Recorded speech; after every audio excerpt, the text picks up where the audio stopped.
थे और लगभग उनका स्वाध्याय हो गया तो केवल सिद्धांत शास्त्रों का जो मुनि ही कर सकते हैं, वही स्वाध्याय बाकी रहा।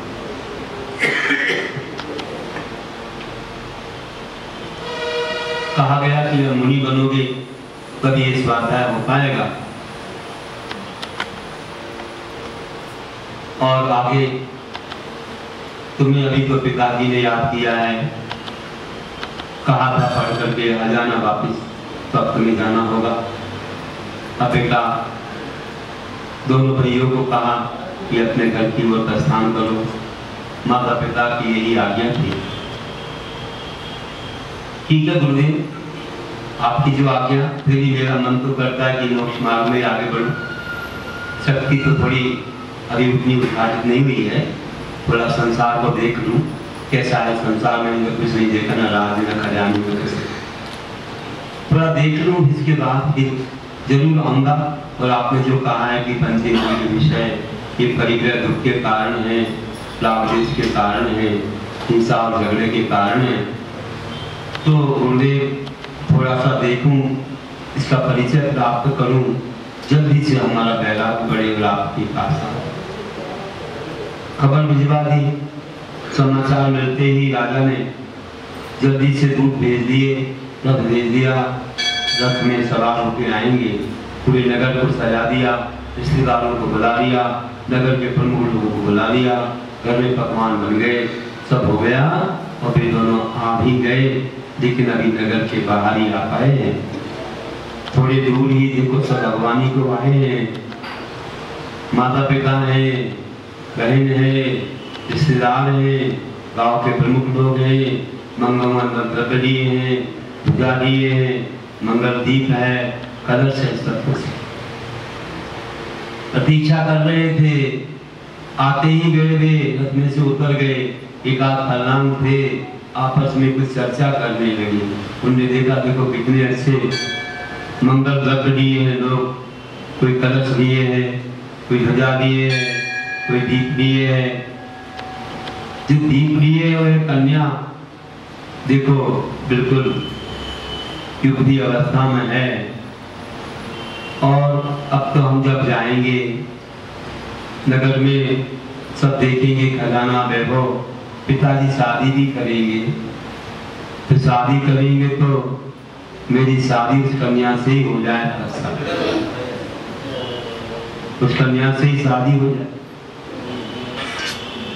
तो दूसरा कहता है कैसे हो जाएगी, बड़ा तो मैं हूँ, तेरी नहीं, पहले जन्म हो जाएगी, पहले तो मेरी होगी। छोटा कहता मैंने देखा मेरी होगी। थोड़ा वार्तालाप चल ही रहा था, पिताजी ने सोचा कहीं कोई रागद्वेष, कोई झगड़ा तो नहीं हो रहा है। पास में आए, पूछा बेटा क्या हो गया, क्यों ऐसा सोच रहे हो, कुछ विचार कर रहे हो, कुछ आपस में वार्तालाप हो रहा है। सब लोग आए हैं, देखो कहीं किसी के बीच में ऐसी बात ना जाए, नहीं तो मेरा नाम खड़ा हो। बताओ बताओ बेटा क्या समस्या है, मैं समाधान करने को तैयार हूँ। नहीं पिताजी कुछ नहीं कुछ नहीं। अरे बोलो ना, पिता हूँ तुम्हारा, बताओ अंदर की बात। बहुत शर्म खाके उन्होंने बात को बताया, कैसे सी बात है कि देखा और ऐसा भाव आया। तो पिताजी कहते बेटा तुम नहीं जानते हो, भूल गए हो, कोई बात नहीं, शादी तो करवाएंगे अच्छे अच्छे बड़े बड़े घरानों में, राज घरानों में कराएंगे, एक नहीं कई लाएंगे रानियां, दिक्कत नहीं है। लेकिन तुम जो सोच रहे हो वो बहुत गलत है। तुम नहीं जानते हो कि जिसके हाथ में दीप है और बहुत रूपवान तो है, लेकिन कौन है तुम नहीं जानते हो। जब तुम घर से निकले थे छोटी थी, तुम्हारी सगी बहन कमलोत्सवा है, कमलोत्सवा है, तुम भूल गए हो बेटा, बड़े हो गए हो। कमलोत्सवा इतनी बड़ी हो गई मेरी बहन, अरे धिक्कार है। बहन के प्रति ऐसे भाव आए, मैं नहीं जानता था बहन है और मैं क्या करूं, इतना बड़ा पाप मेरे से हो गया। गुरु ने कहा था ये वैभव राग देश का कारण वही हुआ, कहा था झगड़े का कारण वही हुआ। अभी एक विषय के पीछे इतना झगड़ा, तो अंदर जाएंगे तो कितना होगा। भरत बाहुबली के समान में कोई युद्ध होने लग जाए। इस वैभव में शांति नहीं है, देखो भाई भाई में ये दीवार खड़ी कर देता है, कितना राग द्वेष होता है। गुरु ने सच कहा था, मुझे अब संसार नहीं चाहिए, वहां जाऊंगा तो और ज्यादा होगा मेरा तेरा। इसलिए अब तो गुरु के पास चलो और उनके पास में अपन दीक्षा धारण करो, अपना कल्याण करो। तुरंत मुड़ जाते हैं और जंगल की ओर पुणे जाने लग जाते हैं। पिताजी समझाते हैं, क्या हो गया बेटा, चलो चलो चलो, देखो माँ प्रतीक्षा कर रही, बहन भी अच्छे पकवान बनाए, सब रिश्तेदार आए हैं। नहीं चाहिए, नहीं चाहिए। देख लिया संसार, एक विषय के पीछे इतना झगड़ा, तो आगे कितना होगा। गुरु ने साफ कहा था, ये परिग्रह दुख का कारण है, राग द्वेष का कारण है। तो ये पंचेंद्रिय के विषय इसके समान है, इसलिए विषयों को विषदक तजूं बनकर विषयातीत, विषय बना विशेष को गुरु महाराज की पंक्तियां हैं। तो तुरंत चल पड़े और ऐसे अब तो वैराग जग गया, तो ऐसी शक्ति आ गई पैरों में जैसे आकाश में उड़ रहे हो। गुरु के पास जाने के लिए ऐसे तत्पर, सब पीछे रह गए, रोते रह गए, मनाते रह गए, वे तो नहीं सुनते हैं। बहन कहती है, क्या हो गया, क्या हो गया, ये मैंने पकवान बनाए यहीं पड़े रह गए।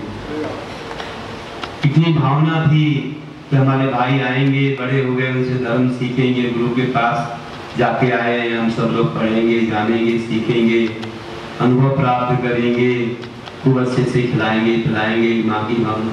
लेकिन सब फीकी पड़ गई। बहन कहती है, जब मालूम पड़ा कि मेरे गुरु को देख के उनको राग हुआ, फिर वैराग हो गया। विकार इस रूप को, ये रूप ना मिला होता, ये शरीर ना मिला होता, हम सिद्ध बन गए होते, तो काय को किसी को राग द्वेष। विकार इस रूप के लिए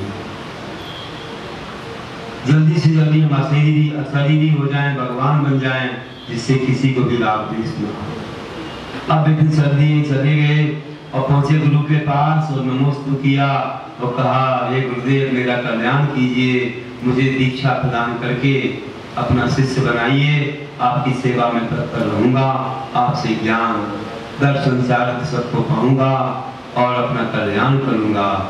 पैर पकड़ लिए गुरुदेव ने, करुणा की और करुणा करके सब पूछा, क्या बात थी, पूरा सुना दिया कि कैसे लाभ में पहुंचे, किसको देख करके लाभ हुआ और फिर वैराग हो गया। बहन को ही देख करके लाभ, फिर वैराग हुआ। देख लिया संसार एक क्षण में, आगे क्या होगा एक विषय में, इतना तो आगे कितना हम आगे पूरा भाग लगा के कि संसार में कहीं सुख नहीं है, ये दुख बढ़ता ही जाता है। लोग बोलते हैं बाद में करेंगे, बाद, अरे बाद में और मोह बढ़ जाएगा, और रिश्तेदारियां बढ़ जाएंगी, जिम्मेदारियां बढ़ जाएंगी, रोग शोक बढ़ जाएंगे, फिर कोई कुछ नहीं कर पाएगा। जो कह दे कर लो तो कर लो, आज काल काल करे सो आज कर, आज करे सो अब, कल में करो, कल नहीं होंगी बुराई करेंगे, तो कोई मतलब नहीं है, कुछ नहीं है, झंझटें छूटने वाली है। जब कल्याण कर लो तो कर लो। ये चले गए और गुरु से दीक्षा धारण कर ली। दीक्षा धारण करके दोनों मुनि बन करके ऐसे लग रहे थे कोई तीर्थन करी गए। आपने पद्म पुराण में उदाहरण पढ़ा होगा, ऐसे महान ध्यान करते करते करते जंगलों में ध्यान किया, कहाँ कहाँ ध्यान किया, और कई उपसर्ग भी हुए, कई बाधाएं भी हुई, लेकिन नहीं डिगे।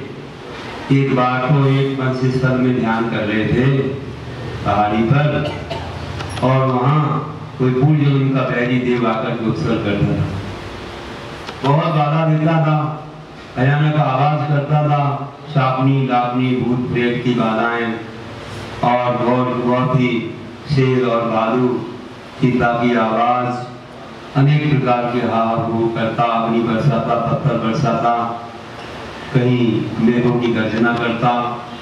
ध्यान थोड़ा सा विचलित हो जाता, ध्यान नहीं लग पाता, फिर भी वे करते नहीं थे, खड़े रहते थे। और ये आवाज सुनकर के आजू बाजू गाँव के लोग गांव खाली करके चले जाते थे दूसरे गांव। सुबह आएंगे भैया, वहाँ कोई उत्सर्ग करता है, गुरु है, गुरु को कुछ नहीं बोल सकते हैं, लेकिन हमें नींद नहीं आती, श्वास खराब होगा, तो सुबह आ जाएंगे दूसरे गांव से, अपनी पोटली बांध के चले जाते। एक बार महापुरुष आए, अग्रज थे, अनुज थे और अग्रज की पत्नी थी, तीनों आकर के जब उस गांव में प्रवेश करने लगे तो लोग बाहर जा रहे थे, कहा उन्हें, आइए स्वागत है, सम्मान है, ये स्वागत सम्मान कर रहे कि आप लोग कहाँ जा रहे हो? बोले यहाँ पर नहीं रह पाएंगे, आप भी चलिए, रात में नींद नहीं आती है, बहुत दिन हो गए। तो मुनिराज वहाँ पर तपस्या करते हैं, उन पर कोई उपसर्ग करता है, बहुत आवाज होती है, इसे नींद नहीं आती है, तो अपन चलते हैं, फिर सुबह आएंगे। नहीं, कोई मत जाओ, मैं हूँ, कुछ नहीं होगा, मैं देखूंगा। अरे आप क्या कर लेंगे, हम इतने दिनों से देख रहे, आपको लेना तो रहो, हम सुबह आएंगे। चलो ठीक है। फिर तीनों ही जाकर पर्वत पर पहुंच गए, गुरु का दर्शन किया, प्रदक्षिणा दी, अर्घ्य चढ़ाया और चरणों में बैठ गए। बोले कौन आता है देखेंगे, आज रात यही बताए। रात के 12 बजे एकदम तूफान सा आने लगा, आवाज होने लगी, मेघों की गर्जना भी हुई, कई पत्थर कई कुछ बरस रहे। एक ललकार से, एक आवाज से अपनी महिमा दिखाई और उसके ललकारा, हे मूर्ख तू कौन है? महान मुनियों को अवसर करता है, कितना पाप समझो रहा है, ये मिथ्या दृष्टि आत्मन, आज सामने में देखता हूं तू कौन है। एक धनुष की टंकार से उसे भयभीत कर दिया, ऐसा भयभीत किया एकदम स्तब्ध हो गया। तो थोड़ा सा उत्सर्ग रुका और मुनिराज का ध्यान एकाग्र हुआ और तुरंत उन्होंने शुक्ल ध्यान के माध्यम से कैवल्य की प्राप्ति कर दी, 4 घातिया कर्मों का नाश कर दिया और वे भगवान बन गए, केवली भगवान बन गए। देवता आ गए, बहुत सारे उनकी सेवा करने, उनकी पूजा करने। एक गंधकुटी की रचना कर दी, दोनों की अलग अलग गंधकुटी हो गई। छोटा सा मूठ में 12 सभाएं, बड़ा सा मूठ नहीं होता है, गंधकुटी छोटी होती है, 8 भूमियां नहीं होती है, लेकिन मंडप भूमि जैसी थोड़ी व्यवस्था होती है। अष्टमंगल प्रातिहार से युक्त गंधकुटी की रचना हो गई, उनकी वाणी चलने लगी और देव जो उपसर्ग कर रहा था, और एक भगवान कितनी महिमा, बड़े बड़े देव आ गए, कितने महान है, आत्मा में बड़ी गलती की है, आके क्षमा मांगी, नमोस्तु किया और सब बैर को छोड़ दिया और सम्यक दर्शन को धारण कर लिया। यही सच्चा धर्म है, यही महान हमारे पूज्य हैं, सम्यक दर्शन। और उन आत्माओं ने भी भगवान की वाणी सुनी जिन्हें उपसर्ग दूर किया था। वे ऐसे महान आत्मा थे राम, लक्ष्मण और सीता।